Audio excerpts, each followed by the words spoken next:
We're going to start off with some short morning chants, because there's some people here who don't know the chants with us, so we'll just do some short ones, short versions, so everybody can participate, okay? Because it's a classical teaching in Tantra, we always start with chanting. Like a traditional yoga class should always start in with chanting. Same with this. So you can sit erect and your eyes can be closed or just very lightly open. And you can have the experience of your body as a manifestation of light from the primordial source, the pure oneness of all being, conscious being, that your body's pure light. And we can really change that reference point we have towards the body as something heavy and inertic and a big bag of pus and blood, and we can think of it as a beautiful experience of light. And inside that infinite body of light, of red, dynamic red light, Shakti light, we have a little teardrop of essence, a point that represents the infinite expanse of pure conscious being in the center of what would be the chest or heart area of that infinite inner body, and that's blue color, cobalt blue. So a little teardrop of essence, cobalt blue in the chest. In the head, a teardrop of white, and in the base, a teardrop of red. We're going to chant Om 3 times. As we chant Om 3 times, allow the light of those 3 centers of all sentient beings. All sentient beings have these 3 centers of body, speech, and mind. Allow these 3 centers, that really is the closest thing to who we are. That's our true self-portrait. To radiate light rays out in all directions. And in this, we're going to touch all the masters who've gone before, called Mahasiddhas, great immortal beings, as a sort of request to receive their grace and benefic presence during the teachings over the weekend, so we open and unfold our true nature. So your light will go out, white from the head, blue from the chest, red from the base, touch all those beings and be reflected back to you. So feel as if that light comes and reflects back to you and reifies and nourishes your sense of connection to your source, to the essential nature of everything, and also calling in those beings. Okay, 3 Oms.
Now we're going to chant 3 times Om Gang Ganapataye Namaha, 3 times Om Gang Ganapataye Namaha.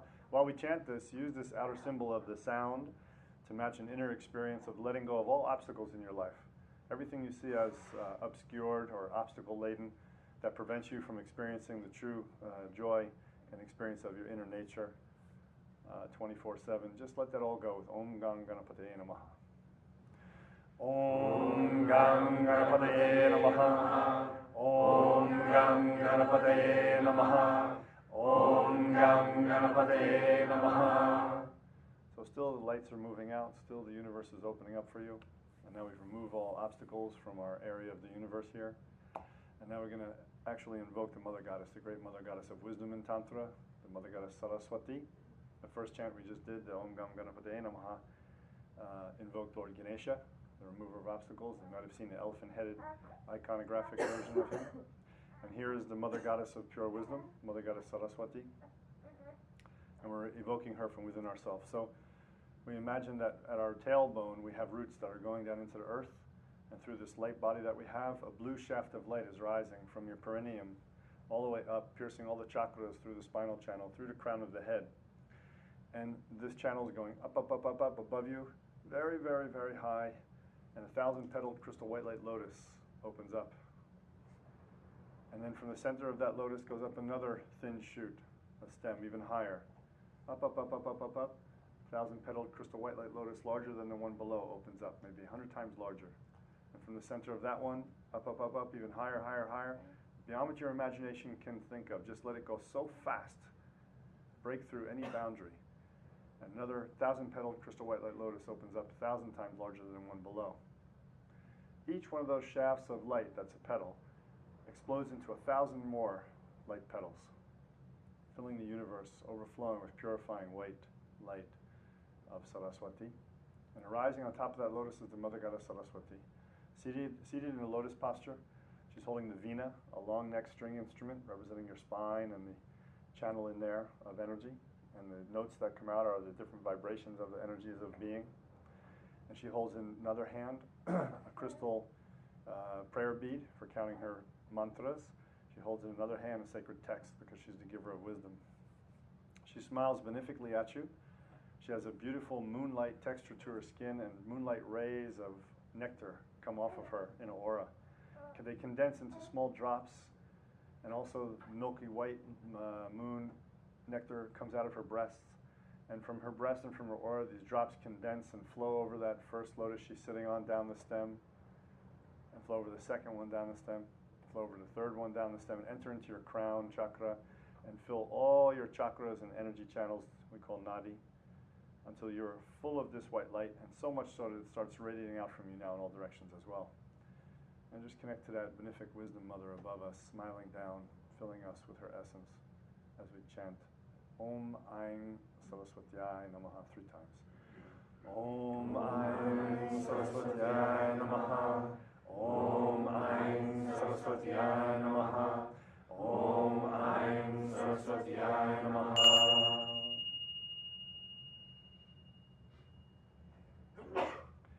Now again, we'll use a short version of a longer prayer to invoke the Gurus one more time, to ask for their benefic presence to guide us in the class this weekend, so that we can really open fully into all the unconscious places within us, so we can really get to know who we truly are. And we also have to chant with a sense of gratitude for what they bring us, so that we can actually have these teachings from generation to generation. A short Guru Stotra. Huh? Guru Brahma, Guru Vishnu, Guru Devo Maheshwara, Guru Sakshat Parabrahma, Tasmai Shri Gurave Tasmai Shri Gurave Namaha. Tasmai Shri Gurave Namaha.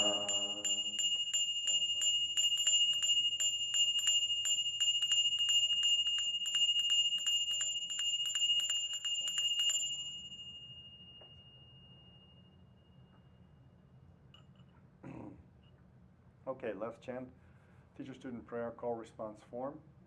This is a chant, what we're saying in Sanskrit when we imitate each other's words here, is that I commit to learning today, to being attentive, to really trying hard to understand the teachings, and that the student and teacher bear no ill will towards each other, that we do this in an environment of peace and love, so that our increased radiance and luminosity of our own wisdom that comes from studying together today will go out and benefit all beings. Om Sahana Vavatu Sahanao Bhunaktu.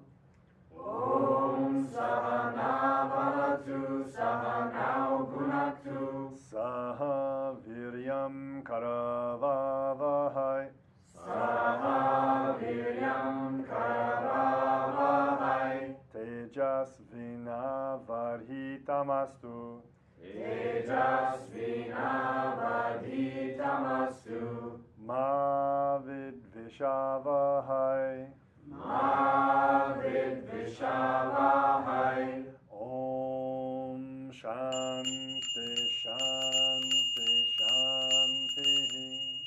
Om Shanti Shanti Shanti.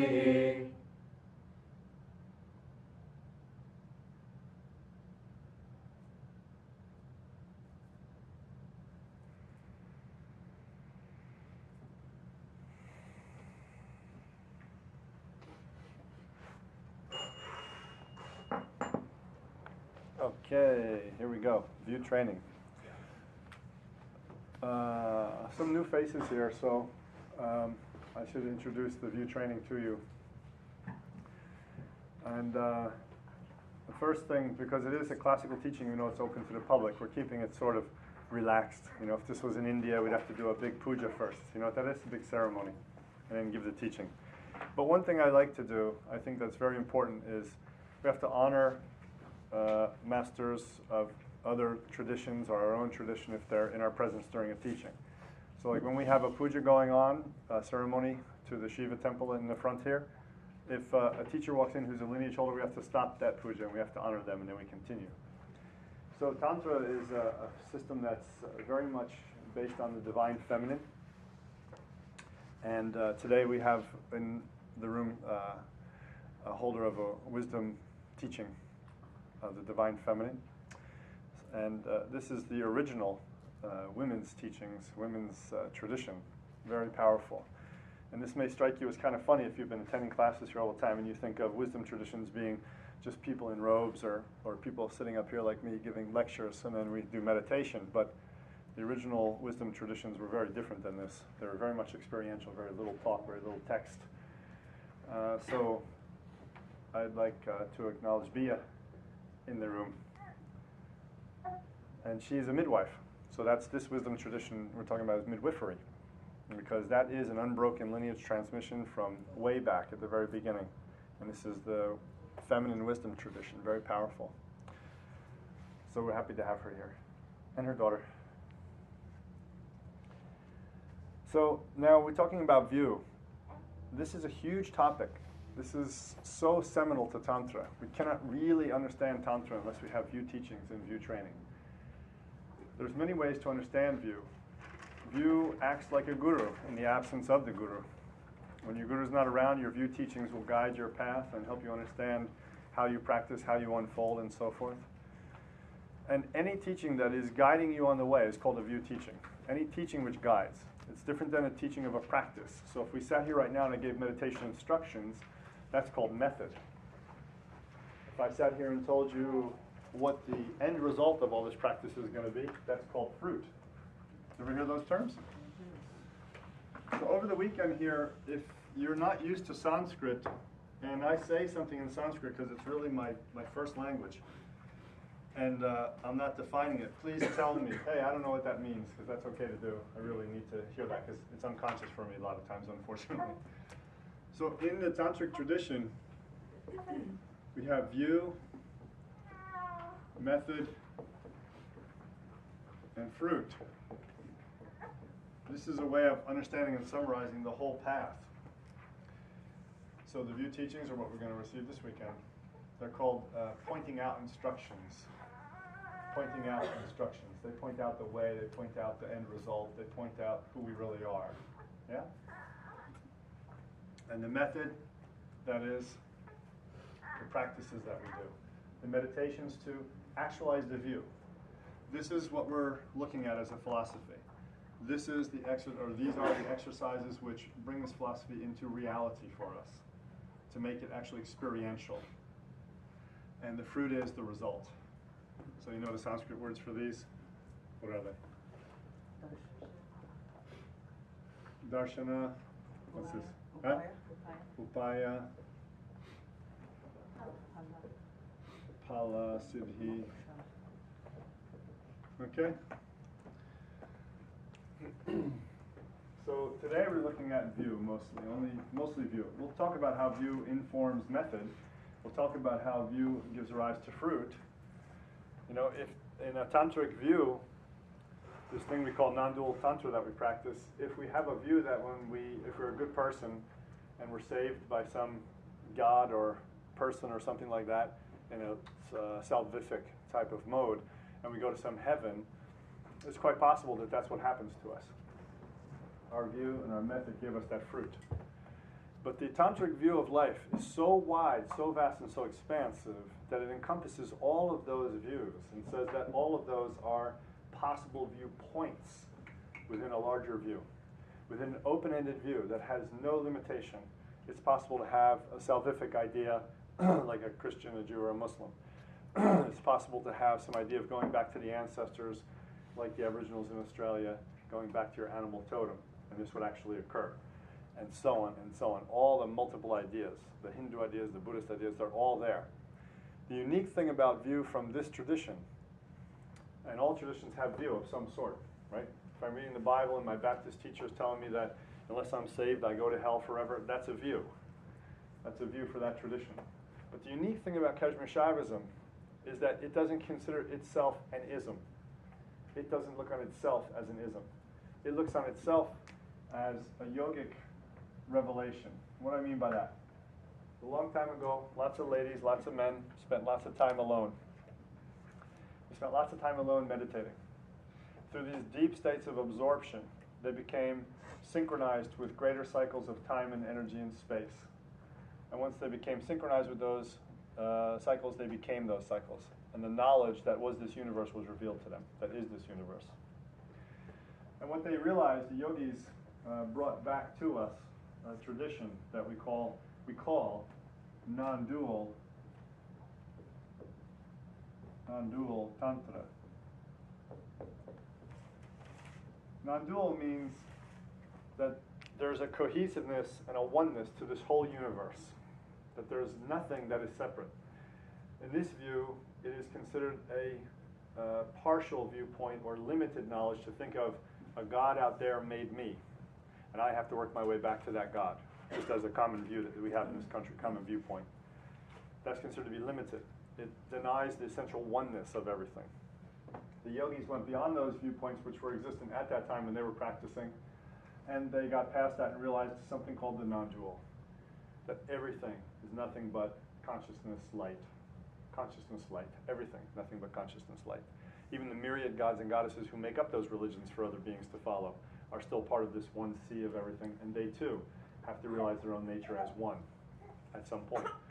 Very different view than what's most considered in what we call stage 2 religions today, which we'll understand today, where there's a separation between you and God, or a true separation between these two people sitting here or these two people. In the Kashmiri tradition, this Nondual tradition that developed in Kashmir, a crossroads of traditions from all over the world at that time, this hotbed, it developed into this deep understanding through yogic practice in the mountains there. There is no separation. In reality, no separation is possible. And quantum physics already knows this and already trying to teach this, but the rest of science and the rest of the planet is slow to get along with it. If we really knew it, we'd all stop fighting. So this is the non-dual tradition. Tantra is a word that came into being and began being used around 4th to 6th century in India. But the tradition of Tantra goes back primordially. It's about 60,000 years probably. And this word comes from two other words in Sanskrit, tanoti and trayati, and the words mean to expand and to break free. So they're talking about expanding and breaking free from what? Limited conceptions, limited energetic experiences of the body, speech, and mind, to know the true nature of oneself as everything.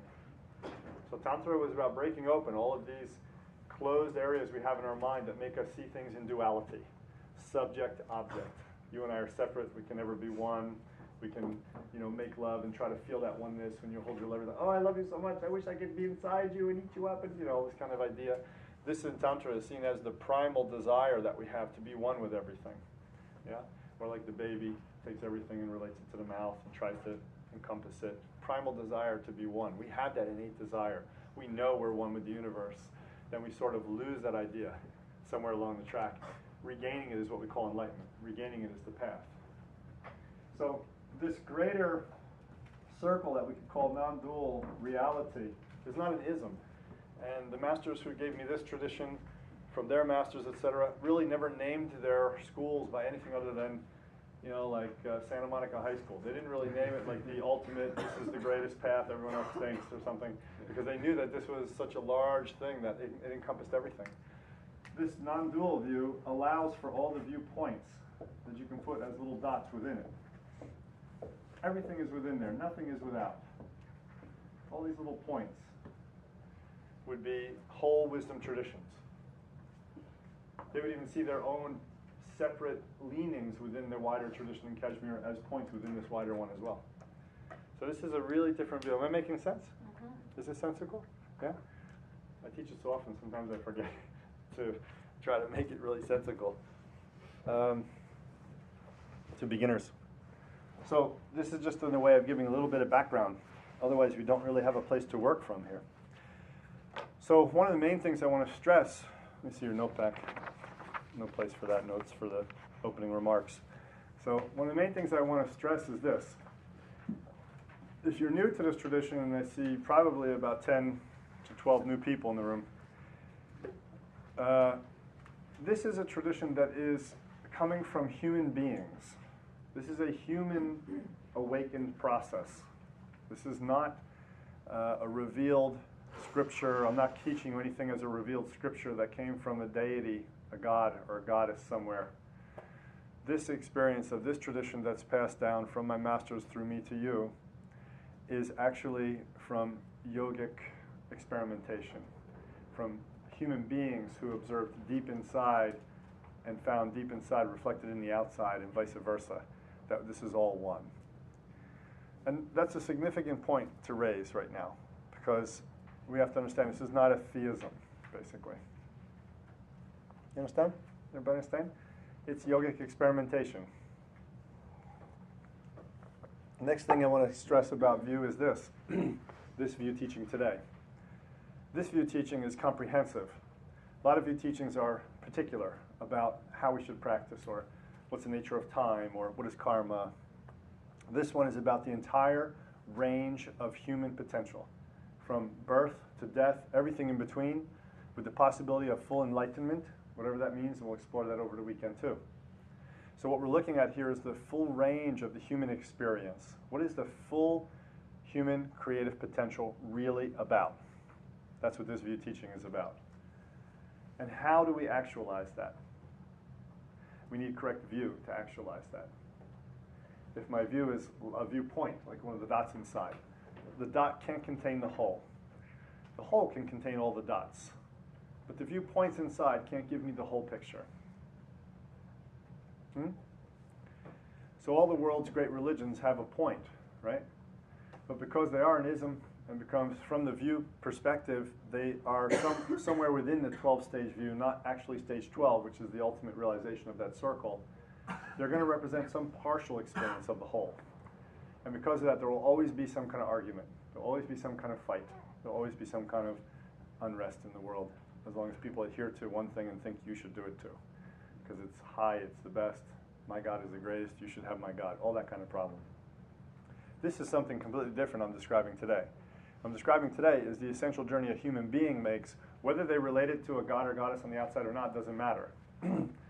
Eventually, at some point, we all outgrow certain ideas if we're actually engaging with the practice experientially, really viscerally getting involved with meditation and the other practices you follow in your paths. You will all come to the same conclusions that the masters of the Kashmiri tradition have passed down to us.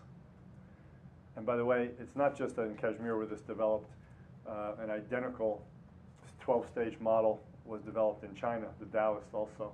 An identical 12-stage model to this was developed in a place called Shangchung, which was close to Kashmir, but had a different culture, different people. So interesting that, and really the stages are almost identical. The names are a little bit different emphasis, but really it's almost identical. So these places had people who were practicing inner meditation, inner revelation, and came up with this same idea of this huge, all-encompassing thing we called non-duality. In India it became called Tantra. Yeah? Okay? So it's a human revelation. And that's why we revere the human masters the most. You see this painting just to the left of the whiteboard. This is Matyendra Nath. He was a magnificently realized master of our tradition. He's the one who actually created yoga. The whole yoga phenomenon we have around the world, he was the one who's credited with creating that. He's called a Mahasiddha, or a great accomplished being. There are female and male Mahasiddhas. We have another painting coming soon to be finished from another one of our great lineage masters, Dattatreya, who's even older. He's from the previous world age even. And these are the masters that really gave us our tradition. Now, if you're new to things, Hindu, Indian, Tantra, you'll see all kinds of gods and goddesses too. You'll see over here 2 versions of Shiva, And the mother goddess in red, beautiful fire, she's the mother goddess of life force energy. The middle Shiva, the blue Shiva we call him, is Anuttara Shiva, which means that which is beyond the beyond. That represents our essential nature, very nondescript basically. And on the left you see the white Shiva, he's Shambhunath Shiva, which is the peaceful, all-pervading bliss Shiva. All these gods and goddesses, and on the left there's another one, and on the right there's she was a woman actually, the Tanka on the right, she's a Mahasiddha, one of the women from Tibet, amazing Mahasiddha. But you'll see deities, gods and goddesses. Here's the mother goddess in the corner, Mother Durga, in the statue, the brass statue in the corner. Over here by the door is the mother goddess Saraswati, and so on. So it's not that Indian Tantra, or Buddhism for that matter, denies the gods and goddesses. It's just that we use them as part of our path. They're not the end point. They're not the end result. They're not the goal to become one with them, nor do they save us. They feel like that at times because they help us. They're very powerful, helpful friends. But they're not considered essential to the path of Kashmir Shaivism, nor essential to this 12-stage view, unless you wish to bring them into it. That's important. Do everybody understand that? So in Kashmiri Shaivism, this thing we're teaching, this non-dual Tantra from Kashmir, it's said that 3 beings are all that we need to deal with in the universe to know our true nature and get enlightened. We could deal with more, but 3 is all we need to. 3 classes of beings. One is human beings, right? We have everyday contact and involvement with human beings. We need to be with each other, know each other. That's how we learn and grow. We're part of the human world. We're born in a human body. Social.